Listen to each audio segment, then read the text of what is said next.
If you're running because you think it's the best thing for fat loss, we need to talk. Because when it comes to cardio, everyone's always looking at one thing. How many calories did it burn? But you're forgetting about the price tag. Because every type of cardio gives you something, but it also costs you something too. Take walking. Does it burn a ton of calories per minute? No. Is your Apple Watch gonna throw you a parade after? You also know. But it's easier to recover from. You can do it all the time. You can do it anywhere. Anyone can do it. You can do it while in a calorie deficit. It doesn't interfere with strength training. And for most people, it's pretty easy to stick to. And your joints and your mind kind of like it. Low burn, but low cost. Now let's turn it up a little bit. Zone 2, or moderate intensity. You burn more calories per minute, you're improving your cardiovascular fitness, and it's still relatively easy to recover from. Moderate burn, moderate cost. Now let's move on to running. Can running burn more calories in a shorter amount of time? Yeah, absolutely. But now we're increasing impact, fatigue, and energy demand. And for some people, harder or longer cardio can make them hungrier. So if you run for 45 minutes and then eat 400 calories because you're hungry, and then you spend the rest of the day not moving because you're tired, yeah, that little calorie number doesn't really tell us the whole story, does it? Because remember, if your goal is fat loss, you want to maintain an energy deficit in any way you can. So getting hungrier, moving less, not ideal. High burn,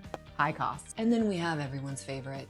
HIIT, high intensity interval training. 20 minutes, sweat everywhere, questioning your life choices. Higher calorie burn per minute? Sure, but it's also high intensity, which means higher fatigue, higher recovery demands. And if you're already strength training hard, HIIT isn't just a few extra calories burned. It's more training your body has to recover from. So the best cardio for fat loss, and also as long as it's genuinely moderate. It's not always the cardio that burns the most per minute. You want to think best return, lowest cost. Because fat loss ultimately requires a calorie deficit, and cardio can absolutely help you get to that deficit. But if your cardio makes you ravenous, tired, exhausted, unable to recover, unable to train properly in your strength training, or if you hate it so much you want to quit, that's a pretty expensive way to burn calories. So if fat loss is your goal, walk. Like, a lot. Use moderate cardio as needed for aerobic health and additional calorie burn as a tool. Run if you enjoy running.